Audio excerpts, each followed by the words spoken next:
How's it going, everybody? Welcome back to TheBlueShifting and welcome back to Muv-Luv Monday. So we're starting chapter 11. I can't remember what it was called. It was a little while ago, but we know Argus was able to kind of pull a win out of their butts when they were being surrounded and attacked with anti-TSF rockets. Giselle, whom I'm pretty sure I've seen somewhere else before, is the sister of Valentine, which is who's now the face of this entire insurrection type terrorist attack thing. I also kind of realized, I don't know if I mentioned this at the end of last episode or if it was something I realized later, but at the end of the last part, we saw that America was sending essentially a scorched earth bombing squad. They were going to come in and just destroy everything, including the civilians, but they wanted to, but if they destroy it, I was thinking, like, they can destroy it, they can save, like, radiation stuff from becoming a problem, they can stop the terrorist attack, and like there are going to be civilian casualties, but they can kind of all be, unfortunately, chalked up to the terrorists. They can do this covert bombing run, claim the terrorists attempted to destroy the whole base and just didn't do it in the way they wanted, and like then the fallout goes towards the terrorists, the people who they essentially are going to cripple their own cause in the way this is going to play out. So it's not good. But I also realized this fight we had with Giselle was happening at sunset. Like, the sun was still in the sky, but it was going towards the horizon. When the bombers were coming in, it was night. So I think that that's something that's happening in the future. Like, that's not like immediately on the horizon. We're going to be building toward that. So I think this chapter is going to be about us seeing Argus flight help perpetuate the regaining of control of the base, and then perhaps we have to somehow see them intercept and stop that bombing run before it happens. So we'll have to see how this all plays out, but it'll be interesting. This whole thing is very strange. Just the way it's playing out, it's very clear that there are people who are aware that this is happening or was going to happen and are going to try and use it to their advantage, because that's kind of what the story of this is. It's always about people not avoiding bad things that happen. They use bad things to achieve their ends. And that sucks because it's so true. It's so true to form, dang it. So, yeah. Anyway, let's just jump right in and see how things play out. 私は罪を償わなければ、母を、人々をあそこまで追い込んだ世界を修正しなければ。 Again, like, it sucks because the actions of a lot of people, especially terrorists and extremists in general, like, you can never, ever, ever condone their actions. And the actions of this group here have been horrendous, just like in the real world. But also, like the real world, if you really sit down and examine and are truly open-minded and just contemplative about, like, what's their situation, where are they coming from, what's their motivations, you'll find that they've got a lot of good points to make. You can't really look at these people and be like, wow, like, you're terrible people, you're doing terrible things. And they're hijacking, like, the manipulative people at the top are hijacking their emotions, their frustration, and their faith and turning it into weapons. But you also can't really sit there and be like, oh, they're terrible, they just don't know what they're talking about. Like, they do. The refugee situation is horrible. In real life, it's horrible, and in this world, it's much worse. I totally understand wanting to fight for something you can truly believe in, especially when you spent your whole life fighting for people who you feel like are just puppet mastering and getting what they want at your expense. Like, that's gotta get old quickly, and to get enough people together who all feel the same way, like, you're gonna be able to find the few that are willing to do drastic things in order to try and change the status quo. It's history. And the thing is, like, you gotta remember, like, a lot of history, like, we color the same type of people who were motivated to do the same type of things, but who won as good guys and heroes because they won. Like, American Revolution, French Revolution. Like, you can't sit there and say, oh yeah, the people who were in part of those revolutions were all perfect people who were perfectly motivated. I think a lot of them were really well motivated and for good reasons and were willing to do things in reasonable ways, but there's also some pretty extreme stuff. I mean, the French Revolution especially, like, that guillotine got used for a lot. They put in a lot of work. And you can't, just because, like, the aristocracy was abusive and, like, misaligning and misappropriating, like, the needs of the people, I don't know if it quite justified, like, the sheer, like, amount of beheading that kind of was birthed from that. You know, it's one of those examples where it's like, There's no black and white. It's all gray, and it's just how gray are you willing to tolerate kind of a thing.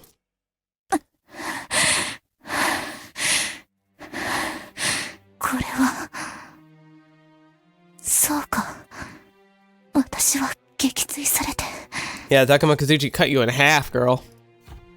あの連中化け物か Yeah, but they're good.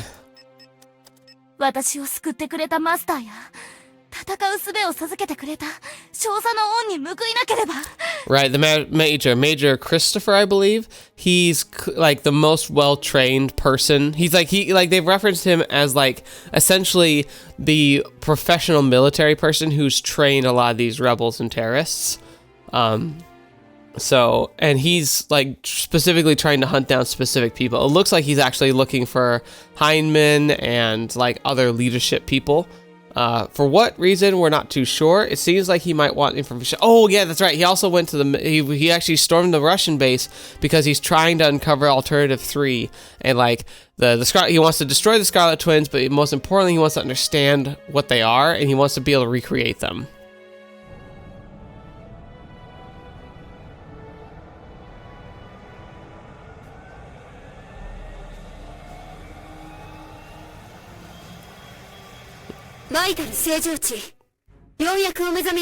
Mm-hmm. 気をつけなユウヤいきなりドカンと来るかもしれねえぞ Yeah. 士気の再起動を確認つながるわよ警備部隊機の搭乗者に次ぐ直ちに武装解除に応じ投降せよ繰り返すファイティングファルコンの兵士に次ぐ直ちに武装解除に応じ投降せよ I doubt she will. 私は日本帝国近衛軍高村唯中尉だ直ちに武装解除に応じ投降せよ That's a striking pose right there. Skin tight suits, man. They probably only exist because they look good, but still. The Takuma Kazuchi suits in general, they look great. I love the flares, I love the accents, the stylization's just on point. It's an open question whether they're gonna listen or not. Wouldn't think twice about pulling a trigger on an enemy during combat, but can I really shoot someone who's not resisting? 貴様がいかなるものであれ強制的な拘束は本意ではない私はテロ行為を断じて否定するだが難民の窮状を憂いて立った志はデータが国土住人を経た身として察するにあまりある Yeah, I think a big part of it too is also like to get these people to the front line, you have to build up this narrative of like being a hero. Like it's the same type of motivation we have to give police and military and firefighters and ambulance workers, especially because of how crappy they get like financially screwed over, unfortunately. Like the best thing we can do is help them like really truly understand that yeah, we see you as heroes. You're heroes. You're doing what's necessary. You're helping people. You're bringing about the best good that anybody could ask for. But again, that's what's being weaponized by the manipulators. So this is a decent way to approach it. 投降が侮辱的要求であることは重々承知している。だが、自身が難民の怒りを代表すると自負するなら、私 Does she really think that's enough to convince a terrorist? 死に場所は必ず用意する。帝国武家、高村の名にかけて、貴様を晒し者にしないことを約束する。Yeah, it's okay. I'm not sure how comforting that is, but like, I mean, the sentiment's nice. What? Is this a joke? You don't negotiate with terrorists. You interrogate them for fetch's sake. No, that's the thing. You have to understand. You have to be harsh with people who are willing to risk innocent people in order to try and achieve their goals. Like I understand. Like you really can't negotiate with that because, like, they're willing to take away things that most people would consider crazy. But at the same time, she's a person. Like the terrorist, all terrorists, anything you label as a terrorist, they're people. Like, yeah, they're probably misguided, they're probably crazy, they could be psychopathic, like, you don't really know, but, like, no one feels like the villain in their story, and that's important to remember that even the most harsh and crazy and deranged-seeming people, like, they're people deep down. That should give you at least some pause before you decide to just go, you know, full Rambo on them all.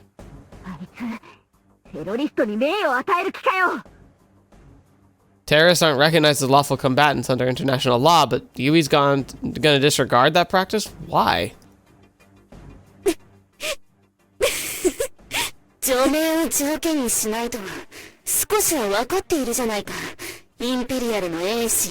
Yeah, so she, like I said, she's appealing to, because the other thing too is you gotta understand, like, for a lot of people who are in these types of organizations, they see it as a duty and an honor, and they know everyone doesn't see it that way. So treating them with a level of respect could garner some respect in return, but again, like, it depends on who you're talking with, I think. 信念に生き、自らの意志で死を覚悟した者に、除名が無価値であることなど、常識以前の話だ。名誉ある死は、時に生よりも尊ぶべきであると、武家では考えられている。自ら戦場に立つ者の心得として。I see, okay. Yui. なるほど。武士道とはそういうものなのか。見聞きしていたイメージとは違うな。Well, you're on the receiving end of it. It's a little different than being on like the sidelines where it's like something you observe as like a cautious like ally. いいだろう。話してみろ。返答するとは限らないが。ではまず、機関の完成名を明らかにせよ。ジェーン・ドゥ。役職はない。Cool, very cool. Jane Doe, the usual placeholder name. Yeah, she won't tell us a thing. This is a waste of our time. では、貴様たちの目的、首謀者の生命と所属組織は。 Now that's interesting because like there's a good chance that she'll get an honest answer for the first and last one. 声明で全て発表した。ユーコン基地に侵入した人数は、制圧した施設と戦術機の数は。私みたいな末端の人間が知る情報じゃないね。 Nope, she's not biting at all. Rather, this dip crap is playing with us. What's wrong with her? 中村注意。データの吸い出しを完了した。they were just distracting her. Oh, that's brilliant. She's like, wait, what? 立て。こちらを向け。ゆっ Dogulu. くりとだ。 Come on, Dogulu. Keep. 手は頭の後ろから離すな。 Don't die here, man. ドール対要件を言え。イブラヒム・ドール対私の名はメリエム・ザーナー。かつてラシティのキャンプであなたに命を救われたものです。 Okay, so that's her real name. Valentine's like her flight name or code name. 30分の休戦を提案します。このフロアには私しかいません。あなたと話がしたい。 I would say like Dogulu, but like even if I could trust that, I don't know if we can trust that your counterparts will uphold that. They have not proven to be the most honorable people, unfortunately. 単刀直入に言います。ドール大尉、我々に力を貸してください。英雄と呼ばれたあなたの協力が欲しい。私は英雄などではないし、大尉でもない。今は国連軍中尉だ。どういうことですか？あなたほどの英雄が降格？まさか、あのせいで我々はあなたを殺したくない。あなたは多くの難民を救い、手を差し伸べてくれた英雄だ。So it sounds like 我々と行動を共にしてほしい。It sounds like he had an incident where he like went out of his way to save civilians, but probably broke not maybe not even just regulation, but like maybe broke command. Like literally was told like I'm ordering you to do this instead, and he said no. あなたと共に戦うことを望む者は、私の仲間の中にもたくさんいます。仲間になって、私に民間人を殺せとでも。我々の活動に、そのような結果が伴っている事実は認めます。ですが、人々の殺害が目的ではありません。Ah, but you see, the problem 上なき is 者の意思を代弁することです。in your haste to bring about change, you've actually kind of become exactly what you hate. Like, yeah, it's one thing to like stand up against maybe like an oppressive like regime, but to do so at the expense and using civilians as human shields, and using civilians as hostages, and using civilians as almost like a fodder to try and bring about your ends, like, isn't that exactly the way they treat the refugees that brought about your rage to begin with? they're perpetuating the same thing. And she seems like she really doesn't want to perpetuate. She's really resisted a lot of those tendencies and tried to call like the bloodlust in some of these terrorists. But at the same time, like, look at the actions of your entire group today. You might feel like you're on some kind of holy war right now, but like, if you actually pause and look at the fact that you are not only like jeopardizing your entire movement, you're behaving in the exact way towards like these civilians that militaries and civilians were treating your people, your like the refugees that you are associating with. Like, it's that you've turned the script right around and become the exact problem you're trying to fight. その声なき者たちは、自分と同じ境遇の人間を増やしてほしいとでも望んでいるのか。違います。現状の放置こそが、そのような境遇の人々を加速度的に増やしているのです。あなたもご存知でしょう。難民たちがひどい環境にある事実は放置できない問題だ。だがこの基地で働く者たちも人間だ。目的達成のために犠牲を厭わないというなら、貴様たちは It sucks. 同じ穴の無地なだ。It sucks, but he's right. And like it's really crappy because it's like it's not just saying this doesn't do much because like she'll be like, well, what are we supposed to do? Like just accept our fate?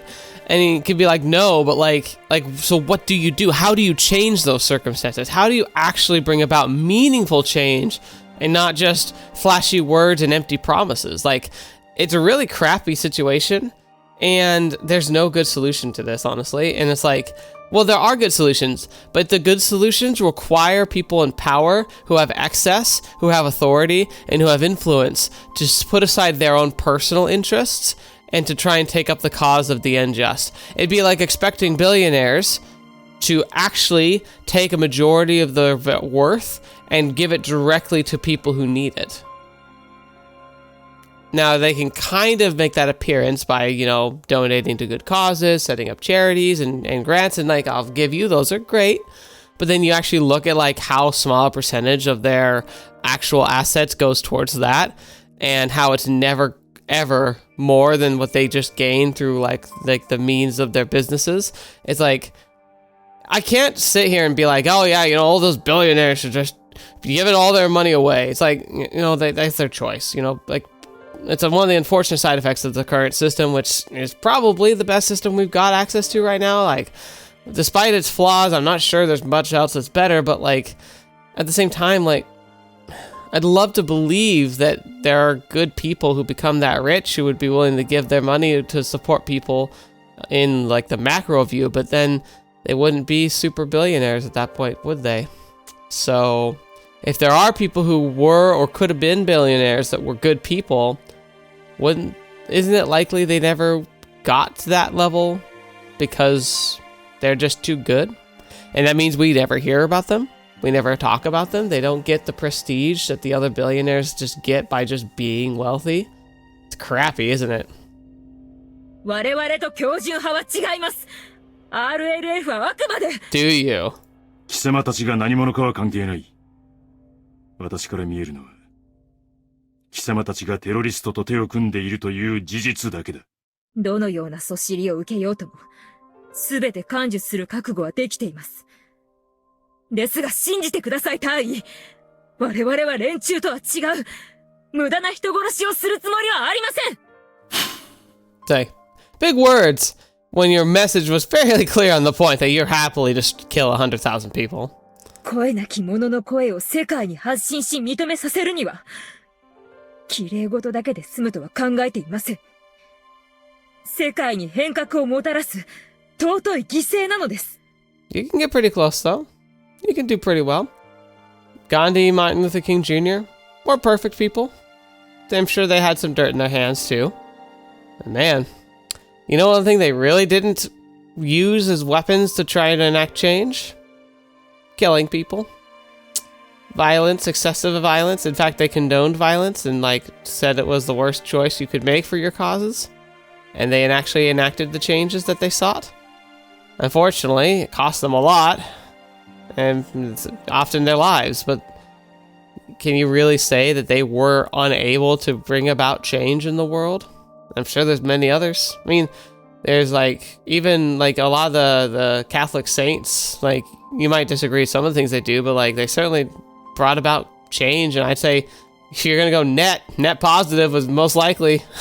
I doubt they like the negatives and the downsides and the flaws of humanity were probably outweighed by a lot of the people who, you know, paved the way for good things. では、あと何人死ねば世界は変わるんだ。世界が変わったと、一体誰が決める？ It's true. The only people who would actually claim to be able to know that, master, are just going to be as bad as the people who are in leadership right now. They just want to flip the script, put themselves on top at the expense of some people, to the benefit of other people, but then the system would be exactly the same, just the people who are on top are different now. では現状を感受せよと。戦争と難民、この不幸は断ち切らなければならないんです。Oh, so you're gonna be able to persuade the beta to just stop eating humanity? Really? ベータを今すぐ全滅させられますか？できませんよね。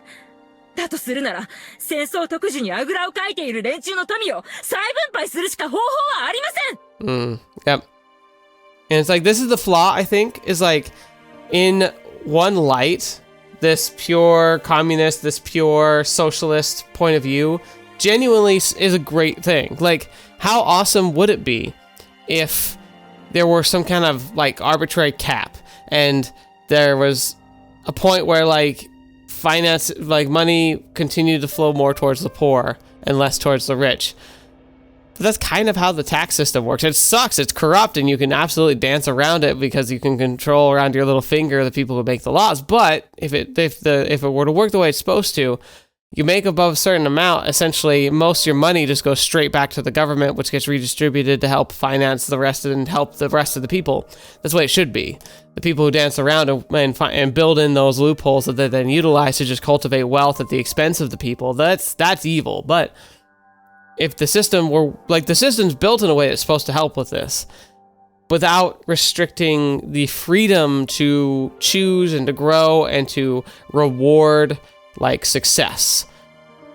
Because, like, literally taking all the funds and resources from the super rich and giving that all to the poor, there are likely consequences to those actions that most of us, I don't know, would be willing to actually accept if we actually examine them. There's a balance. There's got to be a better structure there. I'm living in hope that someday we'll go the Star Trek route. I really doubt it. I don't think that's our timeline. But the idea that someday we don't need money, where we can provide basic needs for everybody on such a cheap, like, in such a cheap way that, like, it stops being a thought, is like you just get food when you need food. The food's properly balanced nutrition-wise and isn't going to poison you with chemicals and excess sugars and like addictive like substances. To be able to live in a world where you're driven by your desire to achieve and to accomplish and to build something better is what motivates you to do stuff. And if you wanted to just live a life of like being a bum, you could, because if you just wanted to exist sitting in a small apartment, living on the couch and just kind of cruising through life, you could, because your basic needs are always met. How cool would that be? Like, everyone's basic needs are met, so all achievement is driven by this desire to just be successful, to leave an impact, to make a difference in the world, to see the world, to see the galaxy, to be able to push the boundaries and to be able to like pursue something greater. Like, that's the primary motivation is such a cool concept. I wish it were real. 残念だが世界はそう簡単に変えることはできない。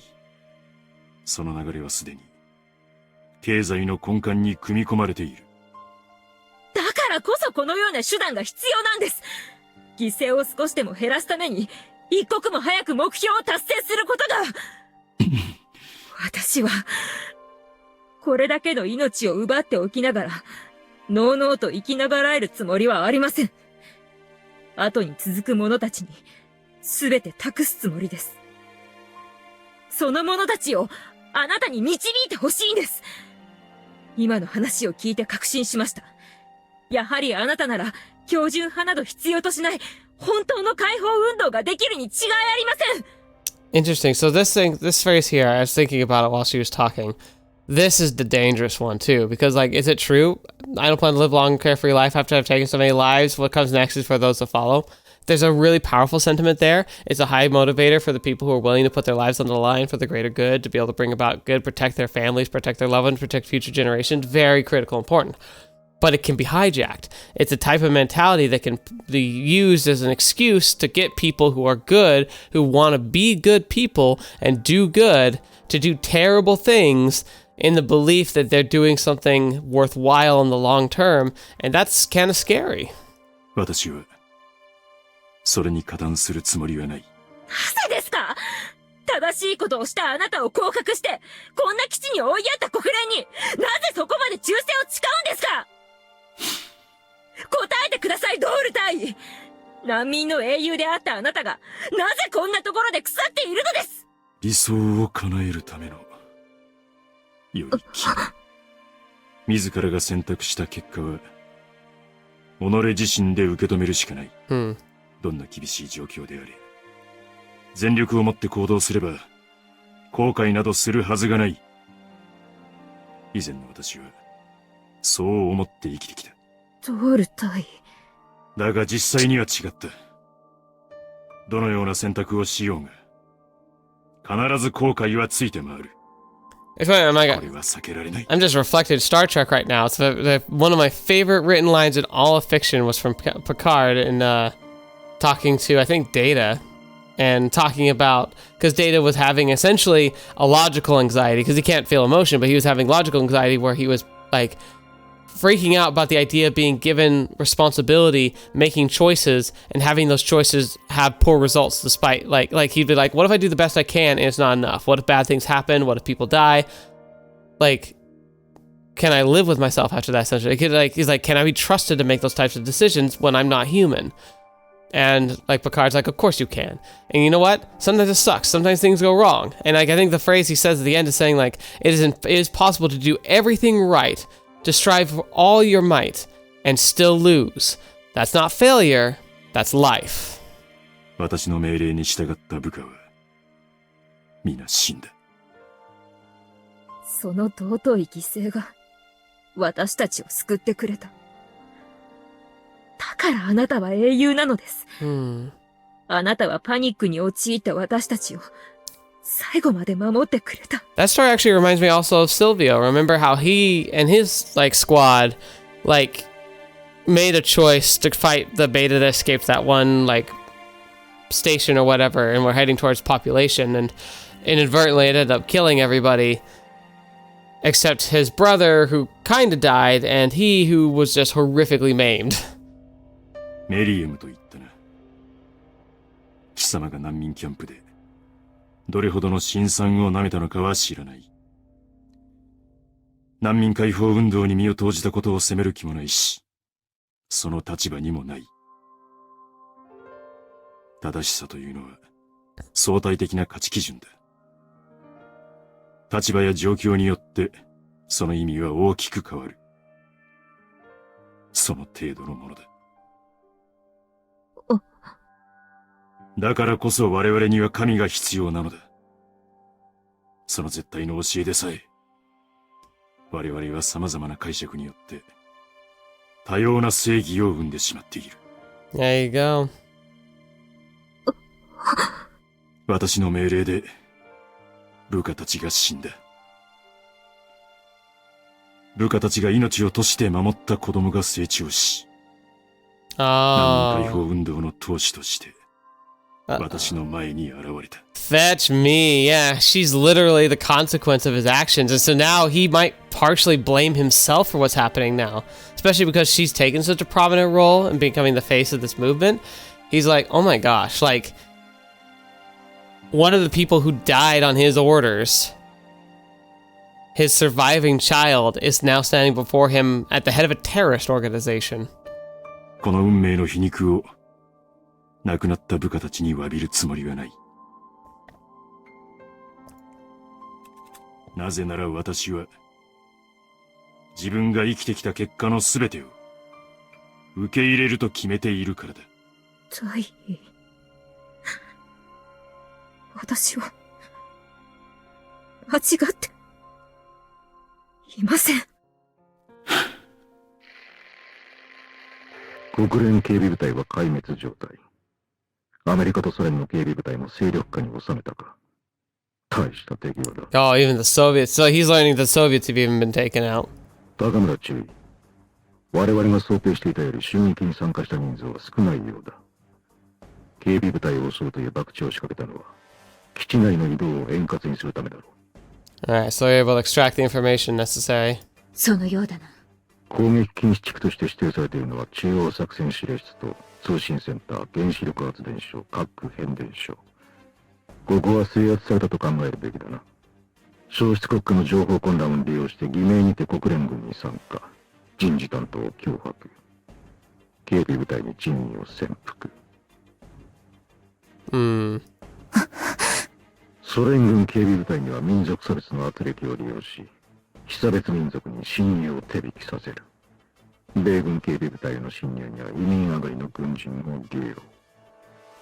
Right. Okay, so the Soviets, they have like their subject states. So they just radicalize those people who are already on the edge and just desperate for change. And then for the UN and American forces, like specifically the American forces, it's that immigration status. So like because refugees who don't have citizenship can earn citizenship through military work. You work in the military for a certain amount of time, you can be granted citizenship. It's a system we have currently. I do think it's a really good one. It's being horrifically abused in this situation, but it's still there and it still works. But those are also great people to work with. 三軍警備部隊の同時襲撃に成功した時点で、計画は半ば成功したも同然。Yeah. バカな。なぜそこまでわかる？襲撃人数を多く見せるために、制圧した施設は封鎖し、最低限の人員だけを警戒に残す。So that means outside of these zones of control, we actually have a lot of freedom. Granted, they might try and hunt us down, but they've got such limited forces to do so. Ooh, okay, this gives the Argus a distinct advantage now. Now that they know that they can move with very little impunity, and any TSFs they come across are likely to be unmanned, which will make it really easy to deal with them. 陸戦部隊の連度が低いな。一部の軍人崩れを抜きにすれば、素人も同然だ。この人数では、ベースの陸戦部隊が個別に動き始めた場合には対処できまい。なるほど。確保した施設が奪還される可能性が発生した場合には、戦術機による破壊も可とされているのか。Yeah, they're saying destroy the TSFs or throw them away like recklessly, because if the TSFs are destroyed, they can't be used against them. どこまで漏洩した？いつから？どうやって？ブラフ？いや、それにしては正確すぎる。このままでは。テロリストに次ぐ。貴様たちの手の内はすでに明らかだ。Uh-oh. おとなしく同行したまえ。また私は家族を殺してしまうのか。父も母も兄も姉も皆私のせいで死んでいくのか。世界を変革するために君の力を貸してほしい。君の犯した罪が消えることはない。I don't like this guy. 自殺は大罪だ。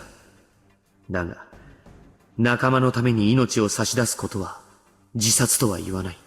Yeah, this is how you make その suicide 時が来 bombers. たというのならば、私も神に主よ、お許しください。私はこれより御身の元に参ります。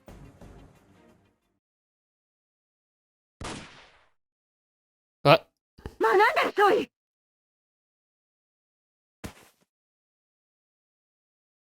残念だけど。How could she kill herself so easily? 三略注意。先ほどの話、警備部隊の情報以外、すべて機関の予測ですね。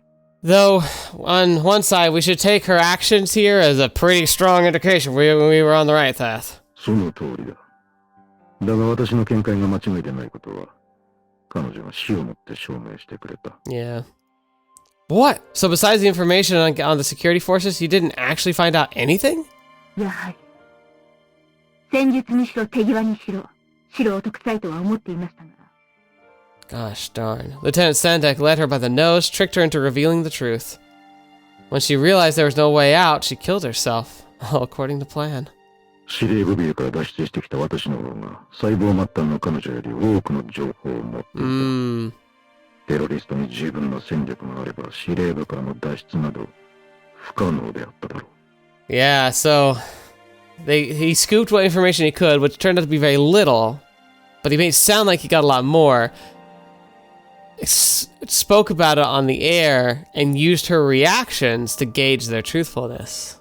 Pretty powerful. 連中の強奪した戦術機があれだけ自由に動けるのだ。奴らの宣言通り、ソ連、アメリカいずれの警備部隊も掌握されているのは間違いない。それだけ有利な状況でありながら、我らが交戦してきた相手が無人機中心の構成だったという事情を鑑みれば、テロリストどものある程度の内情は予測可能だ。Yeah, they've had very few actual pilots. それにしても、随分と危ない橋を渡ったものですね。時間がなかった。下位のテロ細胞の人間を尋問したとて重要な情報は得られない。それに、ある程度の概要は見えてきた。あとは、現状をどう打破していくかだ。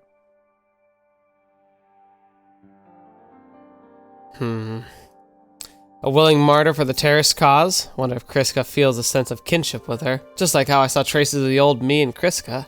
三個大隊なんて正面から殴り合って勝てる数じゃないわよ。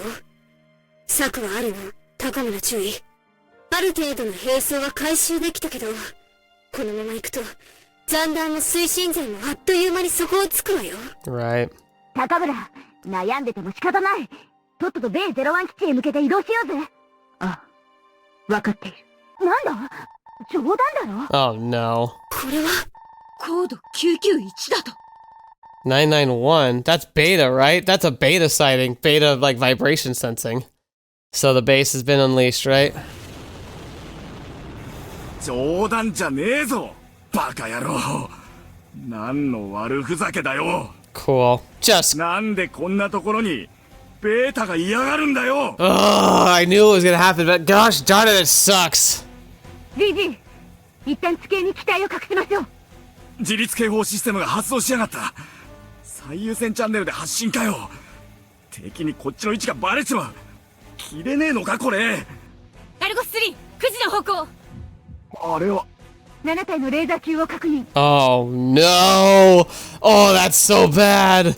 いよいよ笑えなくなってきたぜ。ベータ研究所がこの区域にあるなんて。いや、後方の大規模国連基地だ。ベータの研究ぐらいやっててもおかしくねえ。だがよ、俺らが知らないのにテロリストどもが知ってやがるってのはどうなんだ。 You know what, this actually is a good point. That helps point to the idea of an inside job of some kind, because like how if like people on the base who are in like top security clearance for this base, right? Like we're at the top of that food chain essentially, as far as we can go without being in actual leadership. But we don't know about this base, but the terrorists who are majority like civilians do. Yeah, there's that stinks of inside work. やっぱりあれはテロリストが兵器としてベータを使用したと考える方が自然よね。畜生。連中、最強の迎撃システムを手に入れたってわけだ。Oh, remember that bomber that was coming in? Maybe we don't have to do anything about it. よりにもよってヘアバンクス基地への迂回ルート近くに存在してるなんてな。道理で敵さんがいねえわけだ。連中、爆撃機を待ち伏せするつもりでいたんだろう。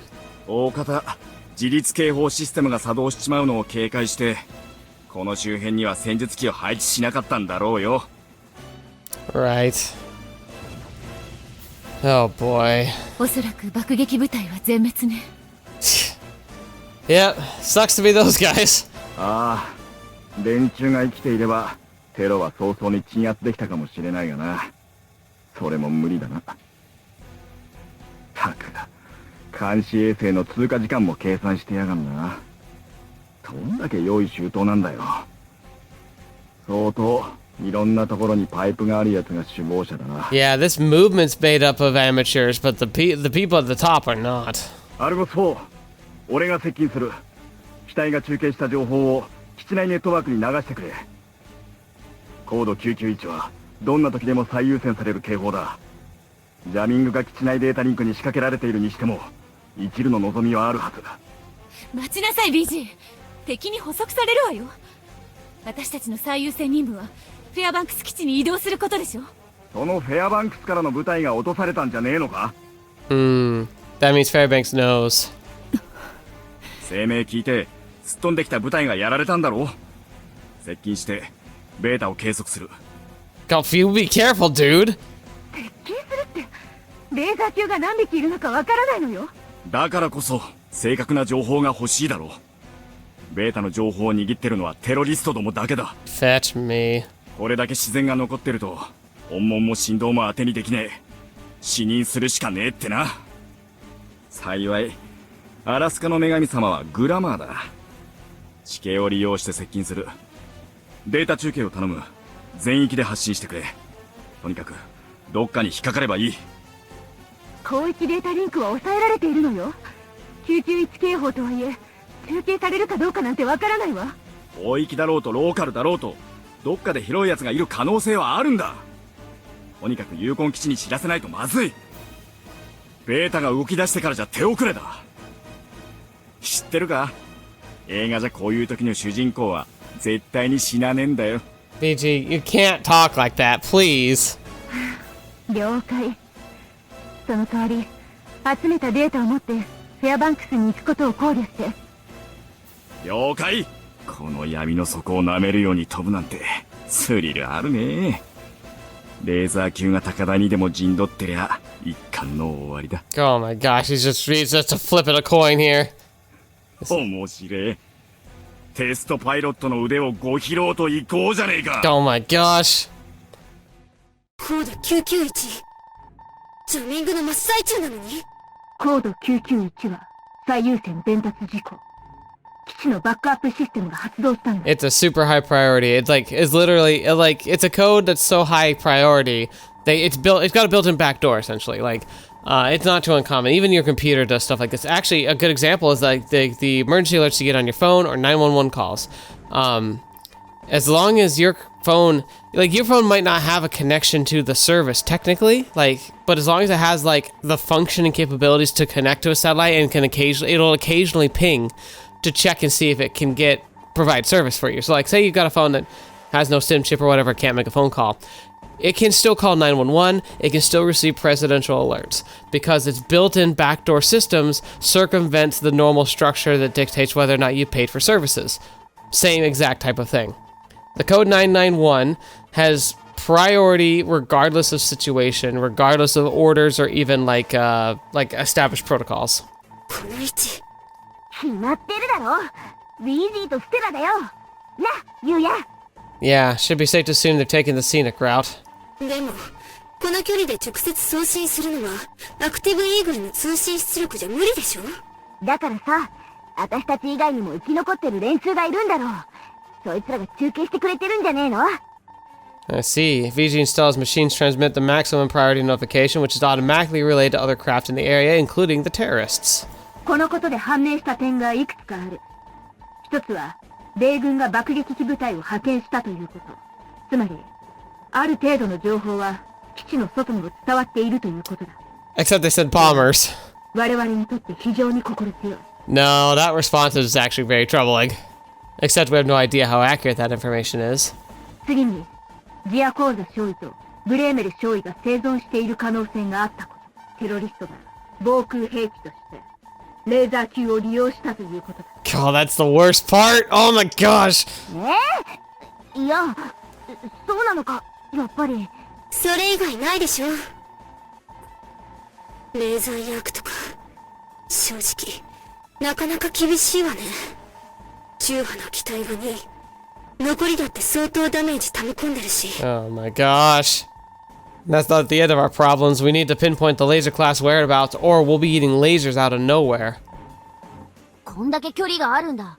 コードを取らなきゃ大丈夫だろ。But the problem is they're probably mobilizing. Remember, they move towards technology. Where's the technology? The bases. And we're probably the biggest one, so they're gonna be beelining it for us. Dude, use your brain. What if the laser class move at high ground? We'll be vaporized before we can even get close. 確かにそうだけどさ。所詮、研究用に捕獲したベータなんだろ。そんなに数はいないと思うぜ。 Frankly, one laser's bad enough. 推測で動いていい話じゃない。 Yeah. 正確な観測データがあればね。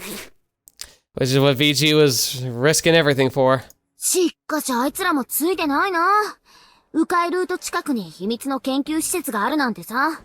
絶対に BG がババ引いたんだと思うぜ。 Right? But he did technically volunteer as well. 逆に、ついてるとも言えるけど、あの辺の地形じゃ、センサー類は能力を 100% 発揮できないはずよ。Yeah. コード991を北米大陸で聞くことになるとはな。Yeah, right? これは Why did they stop jamming our comms? 交渉中であるにもかかわらず、アメリカは爆撃機を出撃させました。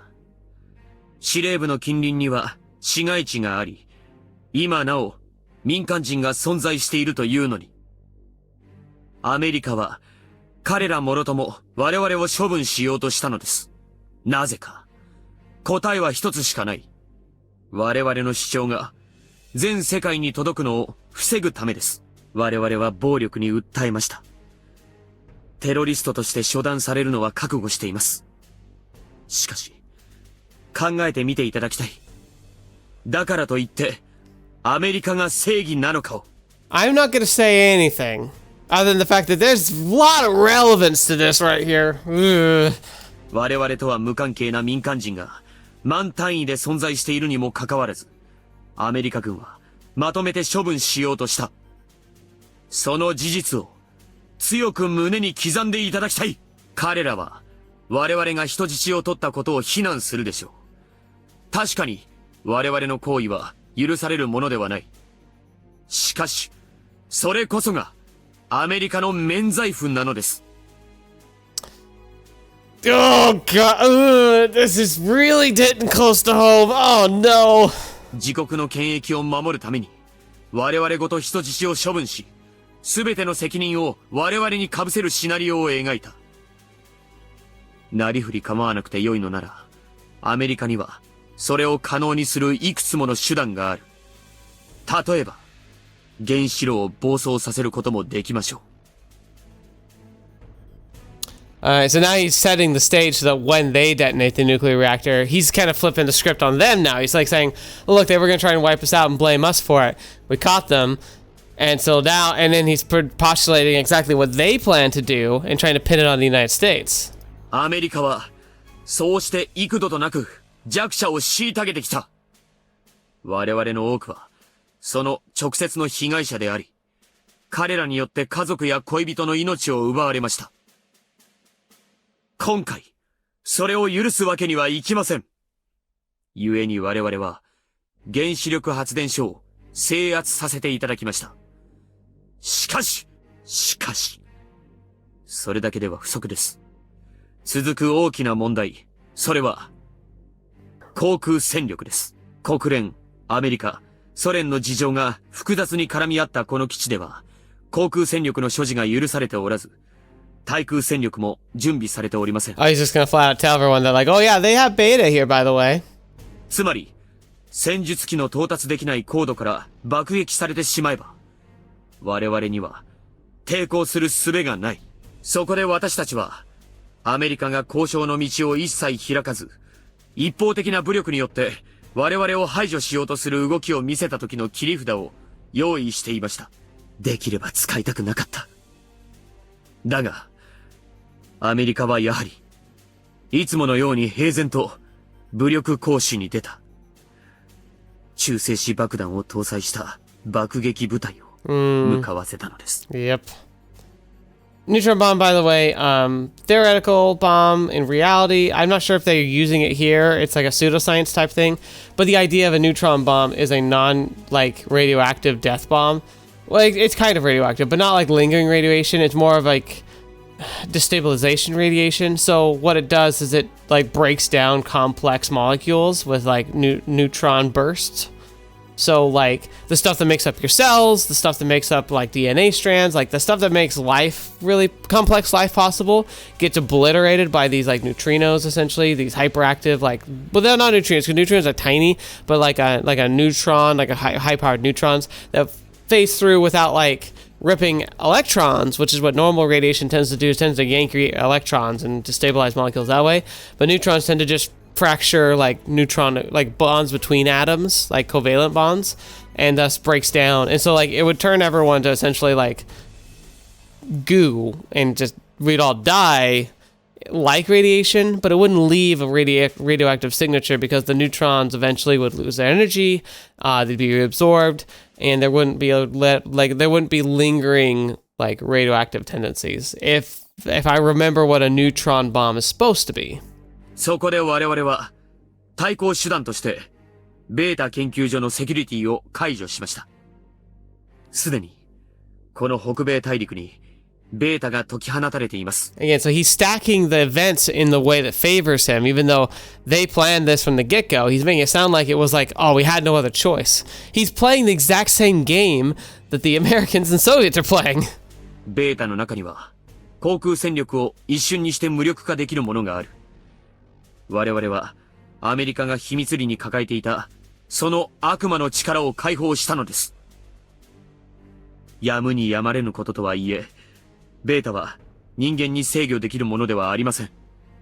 そこで、ユーコン基地より北西に位置する町の方々には、迅速な避難をお願い申し上げたいのです。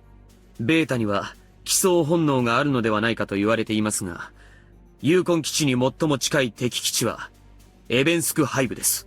活性化が始まったばかりのベータが移動を開始するには、今しばらくの猶予があるでしょうが、正確なところは誰にもわかりません。ベータの予測進路上におられる方々には、くれぐれも迅速な避難をお願いしたい。繰り返しますが、アメリカが一方的に爆撃機を出撃させなければ、このような事態にはならずに済んだ。我々の目的を尋ねる意思さえ見せていれば、皆様の生命財産が脅かされる事態に陥ることはなかった。He's stupidly clever. I hate it. これが、前線から程遠い後方の大国が振りかざすエゴイズムです。このような傲慢な国家が世界のリーダーであって良いはずがない。必ずや神罰が下ることでしょう。お疲れ様でした。アメリカの悪逆非道が全世界に伝わるものであったと思います。死んでいった仲間たちも浮かばれることでしょう。しかし画像なし、その上音声まで加工されたもので。Again, it highlights his desire to be able to bow out and not have to take the fall for any of this. 生命の主役はバレンタインだ。私はあくまでも彼女を支える役さ。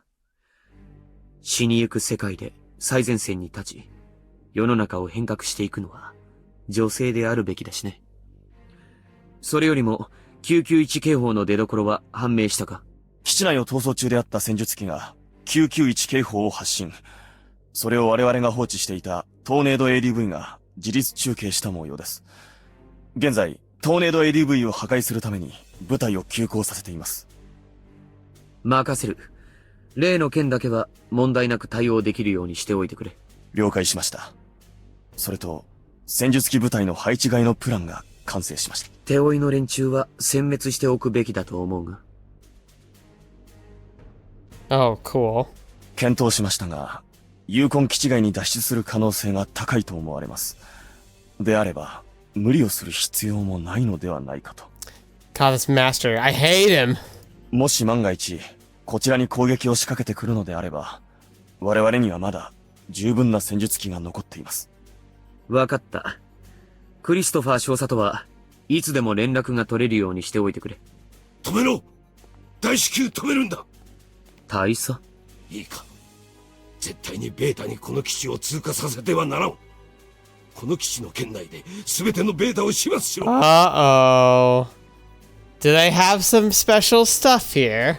Remember how the beta get attracted to the cores of like really like the stuff that uses the G molecules, like the railgun or the Susano, stuff that draws them in like it's going to a hive. They assume it'll go to the hive in Russia. But if they have some of that stuff here, if... Oh no. Oh, that's bad. なぜそんなことをする必要があるのですか？おそらくベータはエベンスクハイブには届きませんよ。He doesn't know. 放っておいても大きな問題はないはずで He's す。like, no, you don't understand. They're gonna come here. 理想だなんだとほざいておきながら、自らの手でこの基地の人間全員を殺すつもりか。アメリカやソ連が交渉の席についていれば、こんなことにはなっていないのですが。爆撃機はすでに殲滅したのだろう。後始末ぐらいつけてみせろ。ベータ対策に割く戦力まではないものでして。いずれにせよ、大規模侵攻とは違い、放っておいてもエベンスクまでの一帯が壊滅ということもないでしょう。多少の犠牲はやむを得ないということです。あなた方の言葉を借りればですが。それに、ベータがソ連領に侵入した時点で、あなたの国の軍隊が動き出すでしょ。それでは遅い。間に合わないかもしれないのだ。The other issue too, this is something that you wouldn't know unless you'd played through Alternative, but the really scary thing is, I guess, and I don't even know if they knew, like I know Yoko Sensei knows, but like, I didn't realize it was like, it possibly known outside, but the other thing that's scary is that Beta, that they capture and then release, they retain the information that they learn. So if they see experimental technology humans are using, and then go back to the hive will then adapt to whatever they've been developing there. どういうことですか、閣下。何がどう間に合わないのか、詳しく聞かせていただきましょうか。So he's about to... これは。Oh my gosh! これ、まずくないか？レーザー属子が多すぎる。普通の比率じゃねえよ。Yeah, they, we're definitely working on something here. なんでこんなにたくさんのベータを飼ってるんだよ。これって研究ってレベルじゃねえぞ。Oh my ふざ gosh. けんなよ。 That actually implies that they made a hive. If they have this many beta, they might have made a pseudo hive, but then why would they be leaving? I guess they could be trying to defend it, but still, like, that's a lot of beta. 連帯規模のコレクションとはね。さすが、自由の国はやることがフリーダムすぎるわ。ロスアラモスだけではなかったということか。テロリストの戦力とベータの群れ。おまけに頼みの綱だったエアカバーも多分全滅。まさか、機動爆撃や核の飽和攻撃なんてこと、ないでしょうね。They might! We have orbital bombardments and those, like, you get both. Nah, I wouldn't put it past them. According to American doctrine, if an airstrike is out of the question, then an attack with ballistic missiles is one of the many options on the table. And the US forces will seriously consider that alternative. It's because we're trained to always assume the worst that America's military has become the greatest fighting force mankind's ever seen. If the laser class are ready to intercept the ballistic missile attack, simply pound them with more missiles that they can't shoot down. Simple as that. Or G-bomb. There's always that. いずれにせよ、これだけレーザー級がいるとなれば、高度は取るべきじゃない。Heading northwest, on course for... Oh, mother trucker, they're on course for a little fort! The beta barely have an afterthought at this point, being both the US military and the terrorists will stop at nothing to get what they want. This is what it all comes down to in the end, human being killing each other. 高村中尉、つい中尉、よろしいか。なんでしょう。結論から話そう。我々は現有戦力を持って、司令部ビルと通信センターの奪還を果たすべきだ。We were desperate before. This has gone past desperate. We are in the crap. Are you kidding me? Gosh, our aliens are practically knocking on our doorstep. ベータが都会するにせよ、陸路を行くにせよ、その進行ルート上に相当数の被害が出るのは間違いない。基地を占拠してるのは RLF よ。民間人を避難させるため、ベータと交戦するってのは考えられない？ Really? You think? No. 奪還論だ。誰が保証してくれるのかね。我々に必要なのは司令部ビルと通信センターを奪取することだ。そうすれば近隣のソ連軍や米軍を誘導することが可能になる。Once again, Yuuya finds herself in a position where she needs to choose between two evils. Sacrifices are inevitable if we were to take a proactive approach and try to solve this problem by ourselves. Well, I'm sure Yui's priced that into her decision. Hell, I wouldn't be surprised if she's thought a step or two further. This late in the game, she must be racking her brains to find an angle that maximizes our chances of winning, even by a marginal amount. 考えが多少変化した。連中が最も警戒しているのは、実のところ我々戦術機ではないと推測する。貨幣である以上、陸戦部隊の力押しによる司令部吸収こそ、連中が最も望まない展開と言えよう。通信網の遮断によるユーコン基地各部隊の孤立化を図った理由はそれだ。But what, do we have access to some of them? であれば、それこそが敵の急所だ。今も散発的に抵抗しているユーコン基地陸戦部隊、警護歩兵部隊の存在は利用だ。Oh, so he's saying like we can utilize the information of the resistance to be able to cultivate it. 彼らと連絡を取り、司令部ビル、通信センターの2カ所を吸収する。その護衛を我々が務める。正確な情報が発信できるようになれば、基地内外の戦力をまとめ、テロリストの残党を駆逐し、ベータを殲滅するのは容易なはずだ。ただし、We don't have time though. 討論している時間はない。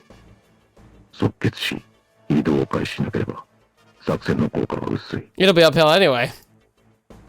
Gather our troops inside the base, launch a counterattack instead of waiting for the cavalry to arrive. Since we're deep in the fog of war, both allied and enemy numbers are unknown. Lieutenant Sandek's proposal is one hell of a gamble. To make matters even worse, since his plan calls for us to engage the terrorists with our current numbers, without waiting for reinforcements from the outside, the likelihood of allied casualties increases dramatically. I mean, honestly, he's got a good point, though. Yeah, I know what Yuuya is thinking. She wants to dispose of the enemy in the most expedient way possible, even if it comes at the cost of her own life.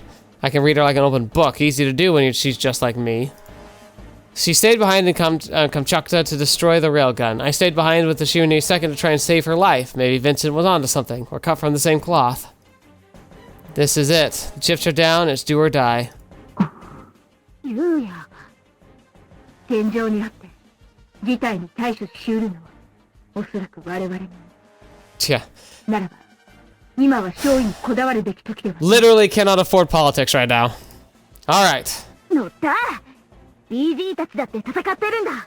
流れが変わる可能性があるなら。あんたたち正気？まあ、そういうの嫌いじゃないけどね。どうやらこれで決まりのようだな。では高村中尉、私の考えるプランは。Alright. Oh my gosh. 妹が死んだ。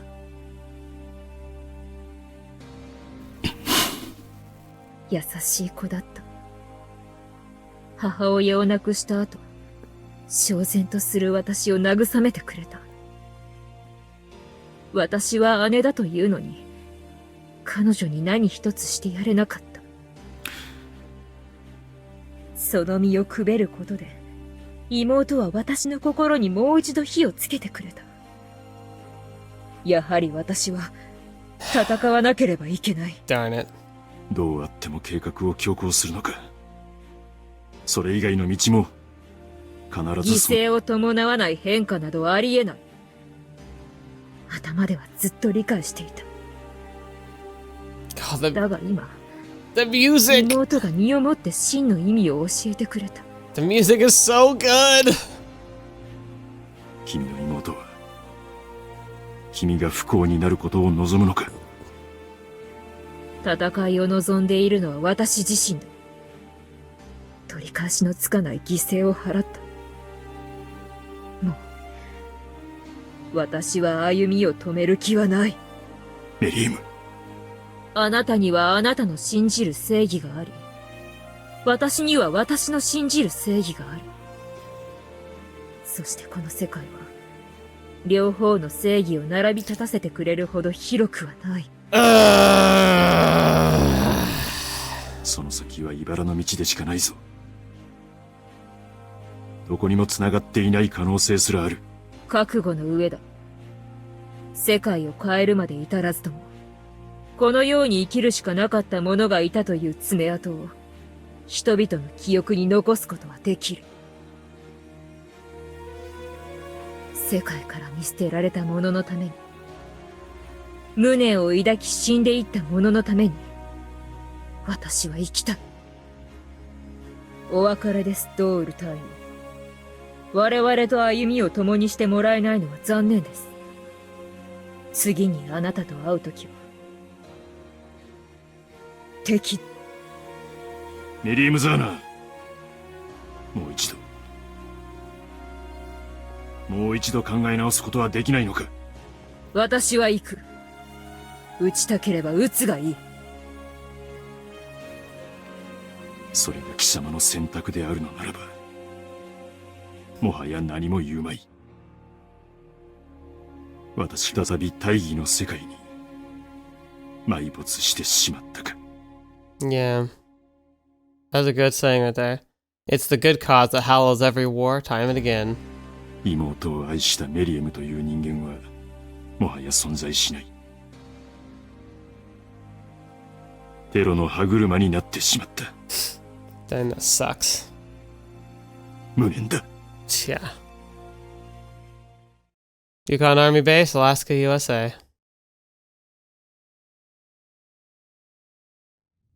Here they come.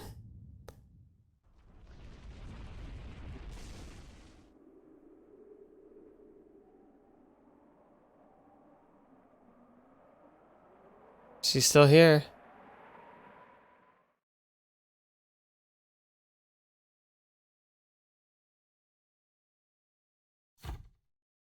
Oh no. いいか。これは覚醒の合図だ。これからこれを君たちの脳に刻み込む。この名別を感じたらどのような時でも君たちの意識は覚醒する。どのような状態であっても。This is the big tank of training. 赤い光。調整の光。 Gosh darn it. I didn't want to feel stuff, but I'm feeling stuff. クリスか？ここどこ？どこにいるの？クリスか？怖い。怖いよ。おい、聞こえるか？そこのテルミナートル。お前、スカーレットツインだよな。俺は敵じゃない。ヴィンセント・ローウェル軍曹だ。Oh, that's a good. ユーヤ・ブリッジスの友人だ。ユーヤの戦術機を直す人。おい Yeah. ほんと聞こえてるよな。撃ってくれんなよ。しかし驚きだぜ。あなたは、ユーヤの。ああ、そうだ。覚えていてくれて光栄だよ、お嬢ちゃん。ところでどうだ？お前さんの期待、喉がカラカラに乾いてる頃じゃねえのか。Yeah, Vincent, yes! He's my boy! General Headquarters Building, Yukon Army Base. ベータのユーコン基地通過には、あなたが動揺するほどの何かがある。そういうことですか？ Oh boy. I feel like I'm dancing on the edge of when I should stop. Let's keep going. 貴様、何者だ？私は、主の教えに従う宗教家ですよ。貴様がただの狂信者やテロリストでもないのは明白だ。Yeah.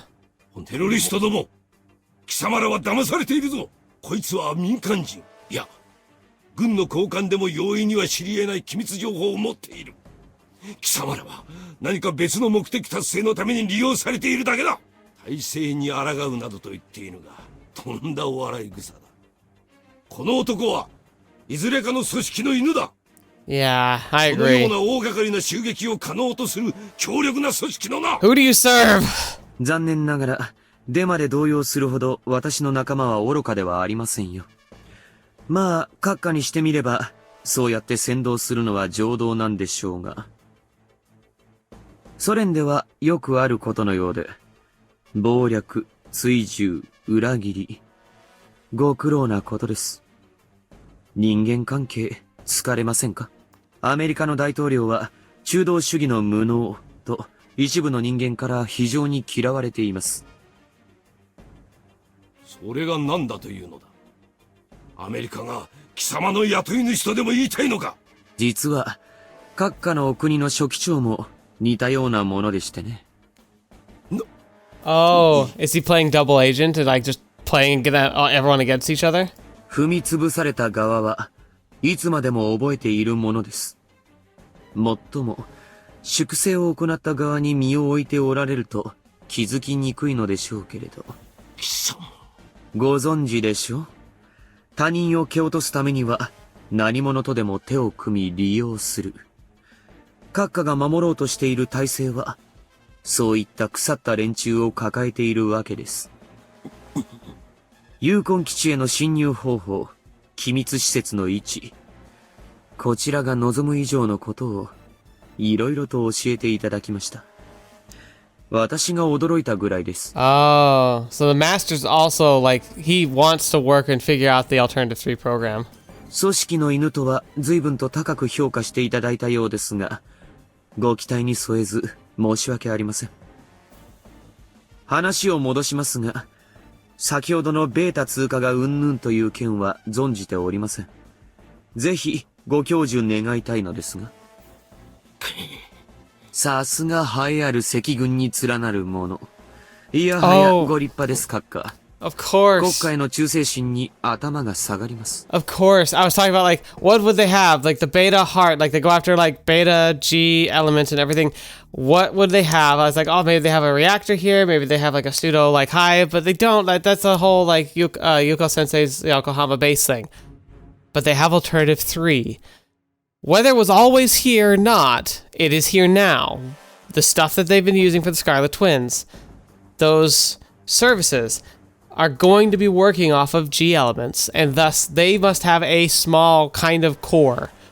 The technology that very similar to the core to the railgun. That's what's here. Alternative 3 secrets.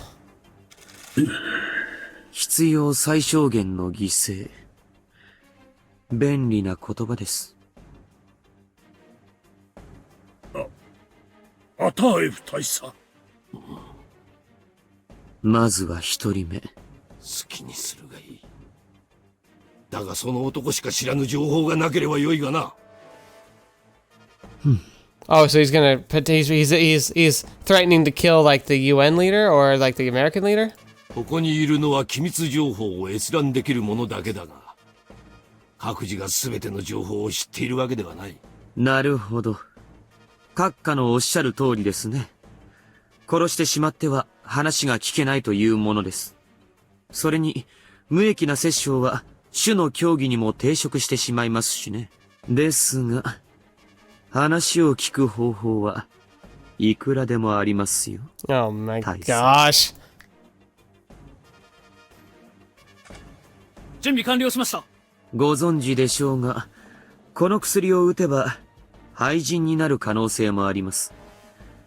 閣下のような気骨のある軍人を失うのは残念でありますが、仕方のないことなのでしょう。What a scumbag. 好きにしろ。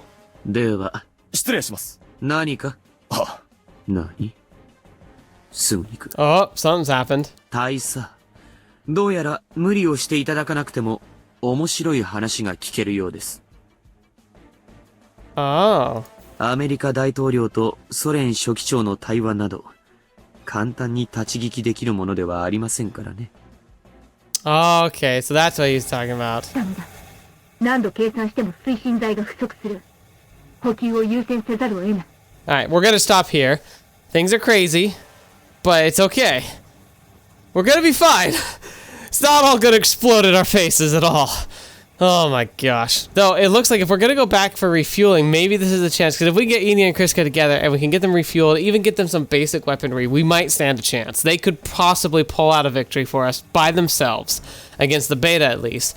Scary with the lasers, obviously, but if anyone can do it, they can. Oh my gosh, it's freaking crazy. Whew. It's getting intense. I am scared. But so far, so good. So far, things aren't as terrible as they could be. We just have to just not all die. And the master, I hate him. Whoever he is, I hate him. And the funny thing is, like, I keep thinking of the Doctor Who master. I hated him too, or her. It changes occasionally. Oh my gosh. Oh, I'm excited for next week. Thank you so much for being here. I hope you enjoyed this episode. I'm panicking, but it's going to be okay, I hope. We'll have to see, but thank you so much for joining me. It means the world to me that you're here, especially to the patrons and the members who support me directly, making the channel that much better. Thank you for giving me the resources to continue to move forward and to see this channel hopefully flourish all the more. I appreciate each and every one of you. Thank you for being here, and thank you so much for spending the time watching this with me, sharing your comments. I'm looking forward to hearing what you got to say about this one. So let's keep it moving forward. I look forward to your thoughts, and until next video watching me, seeing me next, I'll see you there.